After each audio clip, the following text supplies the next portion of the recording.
Hello and welcome to the first podcast of Everglades Moon Local Council, Florida chapter of Covenant of the Goddess.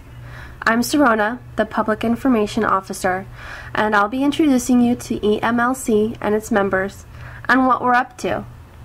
You can check us out at www.emlc.net or facebook.com/Everglades Moon.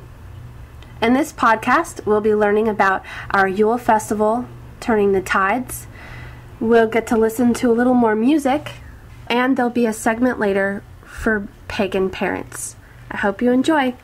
First, Turning the Tides is an annual celebration that Everglades Moon puts on every year about Yule time, a little bit before the craziness sets in, just for the Florida community of Wiccans and witches to get together and just enjoy our time together and the nice, beautiful, cool Florida weather that we often enjoy this time of year. Last year's theme, Turning the Tides 2012, was Omens and Portents, and we had a lot of fun putting it together and sharing it with our friends. You can read all about it in a fabulous article by Equitas of the Pagan Newswire Collective. It has pictures and even a little video. You can find a link to this article on our website, emlc.net, and pictures from Turning the Tides 2012 on our Facebook page. I sat down with a couple of people at Turning the Tides to try to get their interpretation of the opening ritual, in which Coyote Morningstar had us pull tarot cards, one for each month of the year and one for the final month. To learn what those tarot cards were, you can visit our Facebook page. Hello, Serona here with Lord Gwydion. Hello. We are at Turning the Tides 2012, theme of Omens and Portents. And this year, for opening ritual, Coyote had us pull tarot cards. And Gwydion, I wanted to ask you what you thought about the cards that were pulled. It was an interesting mixture, but I too noticed that there were a lot of wands, which means there's a lot of potential, a lot of creativity, a lot of drive for the next year. There were other cards drawn, but that was what drew my attention mostly. We had a lot of wands. That's a lot of fire energy, which can be very good, I thought it was telling that only December had cups, the Seven of Cups in December. Yes. To me, that means that we're not going to be thinking so much of others. We're not going to be as compassionate during the year, that it's going to be very much about the basics, about survival in terms of all the wands. 7 out of 13 cards that were pulled were wands. What do you think that means? Just 1 cups at the end? That's a good question.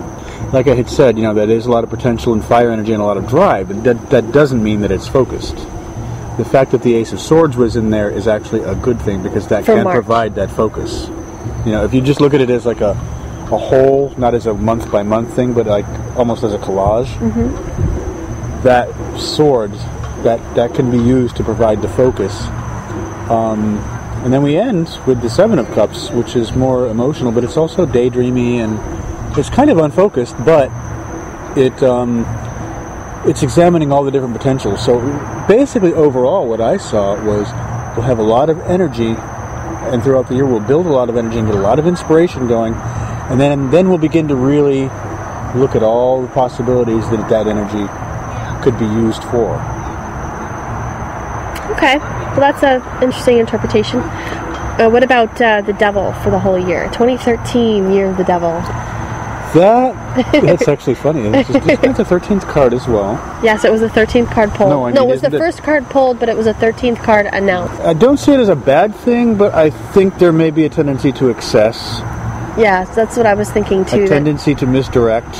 Too much luxury. Yeah, which is funny because the card that I drew myself for May was the Queen of Coins, which I always interpret as a card of luxury, not of money necessarily, but of comfort.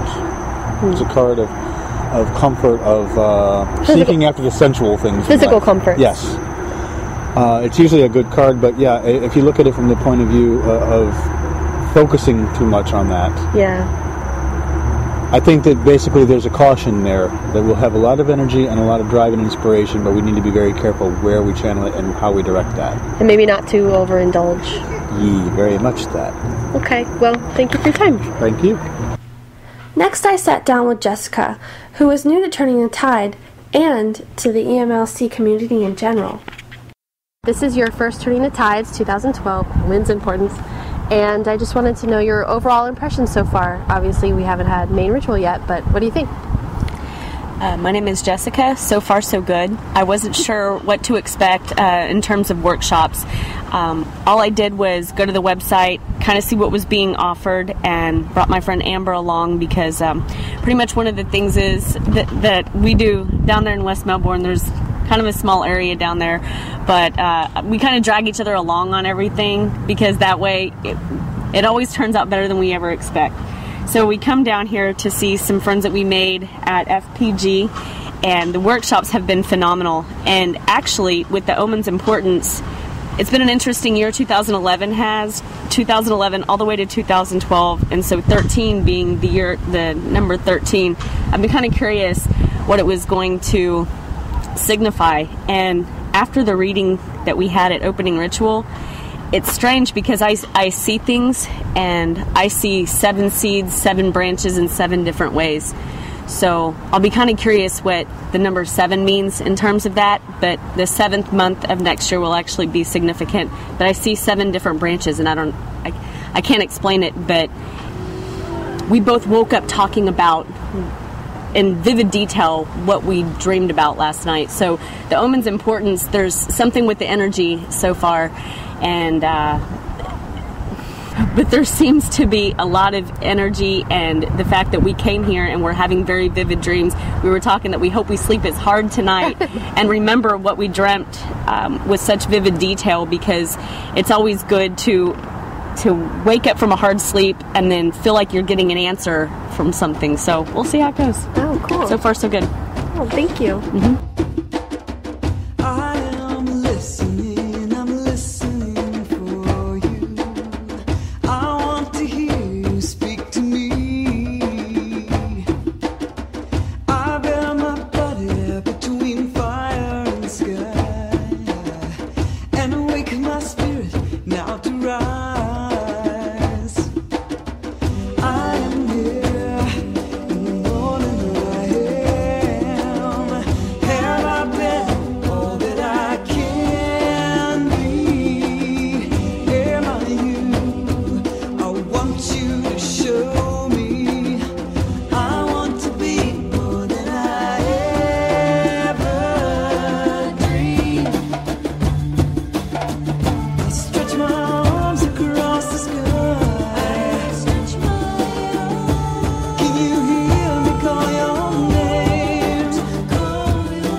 What did you think about the tarot cards that were drawn for the year at the opening ritual of Turning the Tides?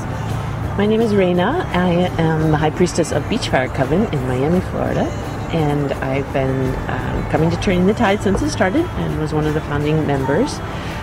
We did a reading last night where we drew 6 different cards, and we drew a card for each month. And it was very interesting to see what came up. The thing that struck me the most was that there were 2 major arcana out of the 12, and then 1 for the year overall. So it turned out to be 3 for the reading, and they were all 3 very intense major arcana. So, I mean, major arcana by definition are intense and extra meaningful, but these ones in particular. So the middle of the year, there's sort of springtime, there was the card The Lovers, and then in the middle of the summer there was the Death card, and for the year overall was the Devil card. And all of those deal with transformation and fundamental levels for me. I think the Devil is about releasing illusion, and sometimes about health and sort of your physical energy. That's why it's associated with male sexual energy to me, but about the body and how the body can be an illusion for all kinds of different things. The Lovers, for me, is about union and partnership. It doesn't necessarily have to take the form of 2 individual people who come together, but it's about energies melding harmonically or harmoniously, that's a better word. And then Death is definitely the ultimate transformation card, where again, we all know it doesn't mean something like a physical death necessarily, as much as it means the transformation that comes with release. So I'm thinking it'll be a very interesting year, and there could be a lot of change at sort of deep levels, maybe not even as visible as we might wish. Did you think there was any significance to the number for each suit that popped up? Sure. Yeah, we had a lot of wands, and we did not have, we only had 1 cups card, for example. I thought it looked like there was not going to be a lot of strife this year. There weren't a lot of swords cards, which sometimes are read as more challenging. All the wands cards to me would show a lot of mental energy, a lot of ideas and action, and the pentacle cards were all very nice, like prosperity type cards, like solid, grounded, material success type of cards. So it's kind of sad there isn't more cups cards, but sometimes cups cards can be an excess of emotional energy, and that's can maybe be a distraction from other things. Okay, how about you? What was your overall impression for the year? I'm Kanu. I'm the High Priest of Beachfire Coven, one of its founders. We've been involved with the Turning the Tides Festival since its beginning in the Everglades Moon Local Council of COG. That's its main host as well since the founding of it. This year's theme for Turning the Tides of omens and portents has really elicited a lot of interesting pieces on divination, and I think the choice to do a drawing in the opening ritual was really nice. It not only helps set the scene for the theme for our festival this weekend, but I think give people something to really think about in terms of the year to come. My own impressions of the drawing have to do with probably some of the more elemental forces that are represented and the story they tell across the wheel of the year as it might turn for some of us. The 8 and 9 of wands that were drawn at first to me show a real kind of strong and building fire energy as we come out of the dark.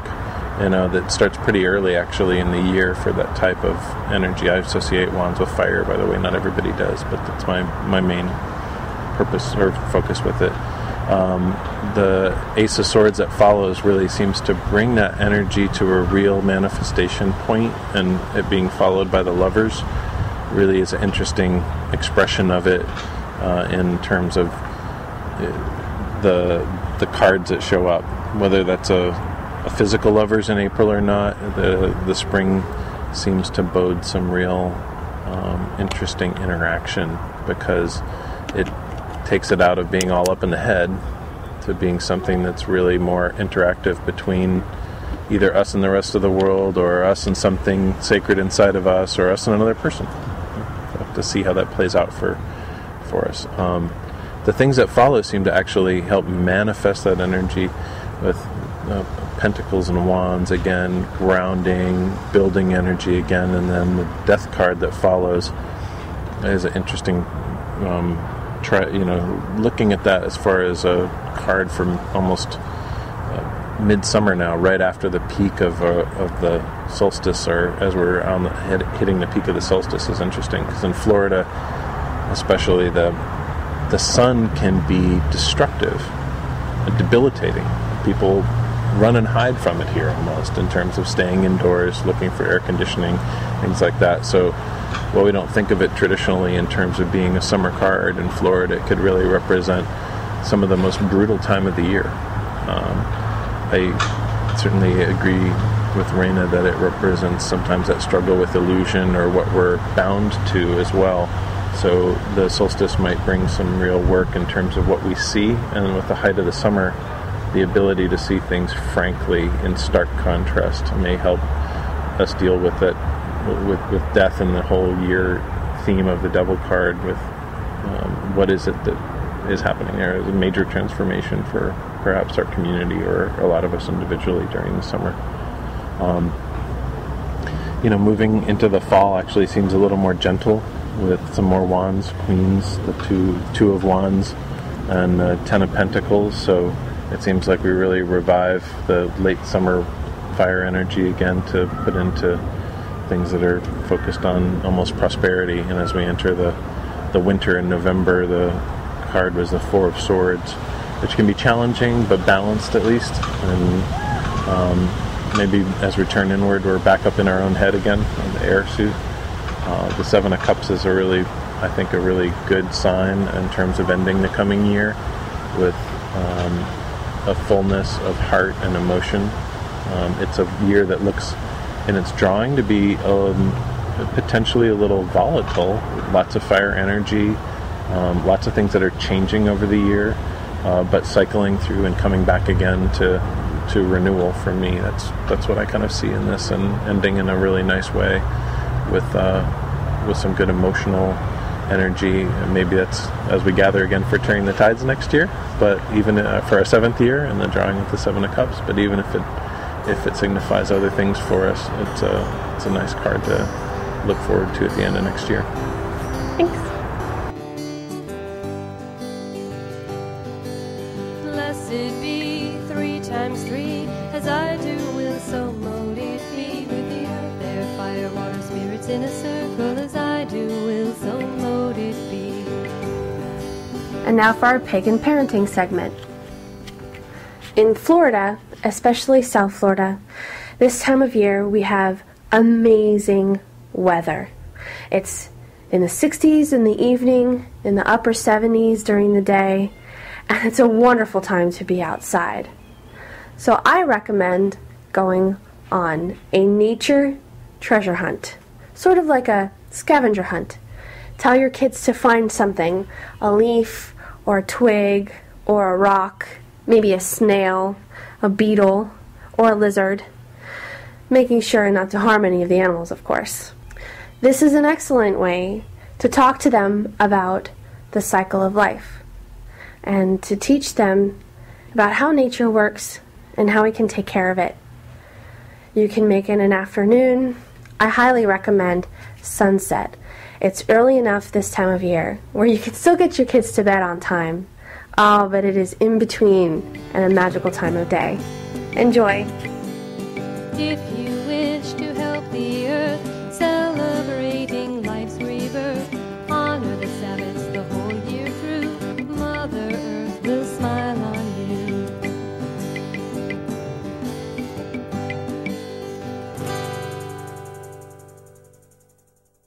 I hope you've enjoyed our first ever podcast. We had fun putting it together and hope to see you again next Sabbath around Ostara. Be sure to check out our website at www.emlc.net and our Facebook page www.facebook.com/EvergladesMoon. You listen to songs by Lady Bridget. You can find her music at ladybridget.com, and also by Ginger Doss, who graciously performed for us at Turning the Tides. Be sure to check out her website, gingerdoss.com. Thanks again. Until next time, blessed be.